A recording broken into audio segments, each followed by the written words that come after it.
Here. Today we're going to be talking about saltwater and freshwater systems, which is Unit 5, but in your textbook, but we're studying it as Unit 4. And as you know, I'm gone from school with my knee surgery, so here I am presenting my screencast, and I've been presenting screencasts all day, and I'm surprised I can even talk right now. I've put so many screencasts together, but I'm feeling motivated, and this is a good thing for you who are watching this. Now, if you're watching this and you know people in the class that aren't watching it, I need you to crack the whip and I need you to get them to watch this right now because it's important stuff and it's going to help you out. So we're going to talk about topic 1, a world of water first. Now, basically, when we look at water, we have to understand that water is just key to life. It's one of the essentials to all living aspects on Earth. And basically what scientists believe is that we could not, or anything could not exist without water. So what happens is more species and organisms inhabit water than any other place on Earth. So that means that they live in it, they utilize it, and it's one of the most important aspects, or the most important aspect.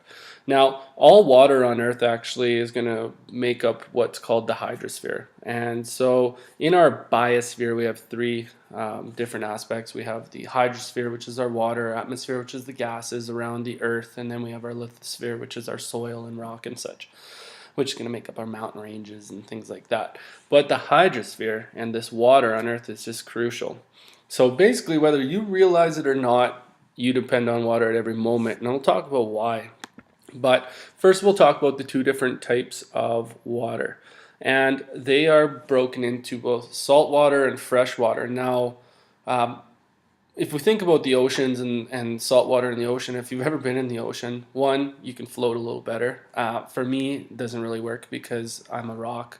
I probably float better too. Everyone does, because there's a concentration of salt that creates a more buoyant force. But majority of water, 97% of there's water, is salt water. And so that's going to be in things like oceans and seawater. And like I said, it has a high salt content. But one thing that's really important about salt water is that it is not drinkable. So 97% of the water on Earth is not drinkable. And when by not drinkable, or water that is drinkable is potable. So it's not potable though. So we can't drink it. So that word potable is going to be important. Now the second type of water is fresh water, and so that's water that we can drink and we can use to function in our lives. So that's things such as lake water, river water, pond water, well water, etc. Now I have a well in my house. So how it worked was they dig this well down, and so they drill it down into the ground. And so what they actually hit are these underground aquifers, and then draw water back up into my system. Now, sometimes there's things like iron in there and stuff, and so I have an iron filter that's going to take that water out. But what happened was we must have hit a huge pocket of water. We didn't have to go down very far, and we got quite lucky. So we saved, one, a lot of money, and two, we have huge flow rates. We get tons of water at my house, and it's actually really good water. But my iron filter is working hard because the farther down, or the shallower down you go, the more iron you have in your water. Whereas my brother-in-law next to us, their well is just nothing but a pain in the butt. They're down 300, 400 feet, and they have hardly any flow rate. They have still they have a lot of iron problems. Whereas here, I get water whenever I want. I don't have to worry about water, so I'm pretty lucky that way. But that's fresh water. Okay, so how do you depend on water? Well, first thing is, in our body, we're comprised of approximately 65% of water. Our body mass is about 65%. Now, in comparison to some other things, like say an apple or watermelon, well, an apple is about 84% water and a watermelon is about 98% water. So when you eat an apple or when you eat a watermelon, you're actually taking in water as well, thus being very important. And how do we get water? So I don't just have to drink water. Well, no, I do need to drink water, but I'm also taking water in other various forms. Now, every time I breathe and I exhale and I blow out, I'm actually blowing out water vapor, also carbon dioxide gas, which then the trees use trees use it to make their own energy, and then they produce, through photosynthesis, produce oxygen for us to breathe in. But I'm getting rid of it, one, so that I can regulate the pH of my blood, but then also I'm getting rid of this water vapor as well. So why do we see our breath sometimes when it's cold? Well, we're blowing out water vapor. Now, every cellular process uses a tiny fraction of body's water. So we have processes inside. We actually have a filtration system inside our body that's actually going to filter water and such. And then we use water in various other components of our body. So water is so important. But one thing we do is we maintain our body temperature at 37 degrees Celsius. And this is what we'd call homeostasis. And this is like our equilibrium in our body. And this is our maintaining system. And so we look at things like our pH has to be at 7.4. We can regulate our blood sugar levels. We can regulate our temperature. Now what happens is we use a series of negative feedback loops. So when something gets too high, for example, our temperature gets above 37 degrees, we have to bring it back down. Well, what happens is we sweat. Our pores open up, sweat comes out, or we breathe heavy and we get rid of a lot of that water vapor. And we decrease our temperature. Where the opposite is, if we get too cold, below 37 degrees, we get goosebumps. And that holds in the heat, right? And the water and such. Okay, so sweating is releasing water if we get over 37 degrees Celsius. Now, we lose water every time we eliminate waste as well. So if I go to the bathroom, I'm eliminating water as well. So if I'm eliminating water, what do I have to do? Well, I have to drink more water. So they say that you need to consume about 2.5 liters of water each day. So kind of say 8 to 10 cups. Now, I know myself that I don't drink enough water. Okay, but I did get this brand new cup that I'm using to drink water right here. It's just a small little cup. I try to drink about 8 to 10 of these a day. I find that I make frequent trips to the bathroom and it is not very efficient in my day. But that's just a simple little cup of water for me. Of course, I'm just joking, but should probably drink about that much water in a day, really. That's actually more than 2.5 liters. That's about 4 liters. But being active, well, which I'm not currently active, but typically active, then because I sweat, I want to put a little bit more water in my body. So 4 liters for me, I'd love to be able to drink 4 liters, but I don't think I can. Not right now. I'm not active enough. Anyways, so what I want you to do now is I want you to pause the screencast after these instructions, and I want you to write, how do you depend on water? And then you're going to come back, match up some of my answers with your answers. There's no real correct answer, but some of us use it differently. But let's start thinking about how we use water as well. Okay, so hopefully you had a chance to put that stuff down.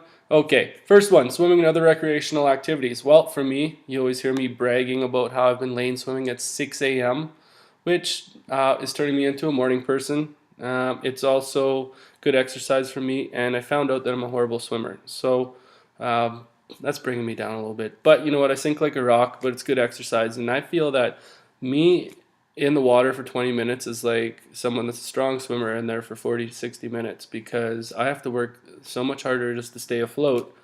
Well, that's my excuse for being slow, but who knows if it's a valid excuse or not. Watering flowers and plants and such. I'm just going to show you the one plant in our house that's never died. My wife tends to just kill all the plants, but she forgets to water them, and then I told him, they're your responsibility, not mine. So this is Henry. Henry's been around for a while. Let's take a look at Henry right here. Hopefully you can see him. Lone plant. It's got a good total, about 8 leaves on him. He just keeps hanging around, that fella, and we love him. We love him around here. It's a fixture right in the middle of our house. So, but we can use. Of course, it's raining outside right now, and that's watering the lawn. And every time the lawn grows, I have to cut it, which takes away from my golf time, which really affects me in a big way. Yeah, anything that affects my golf game is something that I don't necessarily like. So I was thinking about just taking 4 acres of shale and just putting shale so I'll never have to cut the grass again. No, I'm just joking. I wouldn't do that. I like the lawn. Okay. So putting out fires, sometimes we get wildfires in the environment and stuff caused by lightning or campfires. Also, even putting out fires, say like campfires at a campsite. And you can put those fires out and you can use water to do that as well. Cooling vehicles, running machinery. Sometimes we get this friction in machinery that occurs, so we have to pour water on it, or else we can get fire. So when, I don't know if you can see it, I'll just do this. Hopefully you can see that fireplace in the back, all that stone that was back there.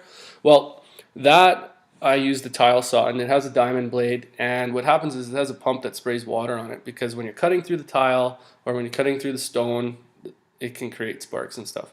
And so that water actually keeps it cool, and so it doesn't heat up and it doesn't break and crack, and you don't get any shear forces cracking it and such. So other things too, cooling vehicles. Well, we have coolant in our vehicles that is actually going to bring the temperature down, things such as that, because it can get quite warm when we have all these things rubbing against each other or all these other processes. And then hydroelectric power. Well, one thing we use our hydroelectric dams. So the water runs this way, and water is typically not red, but then we have this dam that goes down like this. Okay, water enters the dam, goes down this direction. Now, what happens here is it's going to hit a series of, oops, I'm going to change the color here. No, I'm not. Yes, I am. And then it has turbines. So the water hits these turbines and it's caused them to spin. And this is my attempt at drawing arrows. And then it's going to go to a generator. And then from there it's going to go to power. And then it's going to go to power lines. Oh no. So I'm not known for my artistic ability, FYI. But here's my power lines. So it goes power lines, and then it can provide light in my house right now, and that's how I'm powering my laptop. I have power, but it's not necessarily hydroelectric, but this is one form of energy that we use. So gravity goes down, spins the turbines, goes to generate, converts it into electrical energy, out to power lines, boom, got some power. So those are some uses. So I wonder if there's anything different that maybe you had as well, but there might be some different uses. So just a couple more points that I wanted to chat about. And I'll just pull them up here. So let's talk about the distribution of water. Okay, so about 2.8% of the Earth's water is fresh water. And then of that 2.8%, about 2.15 is frozen in glaciers and ice sheets. And I don't know if anyone's ever seen any like ice fields and any glaciers and stuff, but they're pretty cool. And you can actually see some out by Lake Louise, Banff. There's some out by Jasper, and they're all over the place. Or not, sorry, not all over the place, but there are other ones you can find. And then of that remaining 0.65%, about 0.63% is groundwater, which leaves 0.02% of the Earth's water in rivers, ponds, lakes, etc. Now, it seems like when you go to a lake, you go, oh, that's a big lake. There's a lot of water. But of the 100% of water, and 2.8% that is potable, only 0.02% is in these rivers, lakes, and ponds and such, which seems like such a small amount of water. So if you think about all these lakes and stuff and these rivers and ponds, and then you think about that percentage versus the total percentage of water on Earth, then we go, holy cow, there's a lot of water on this Earth. Right, so I just have a couple images here. Okay, so we have some icebergs and forms of water here as well. Just beautiful, I'd say. And then we have the distribution here. So we see this 97.2% not potable. I can't drink that water. That's salt water. Then we have that small 0.65, which is ice.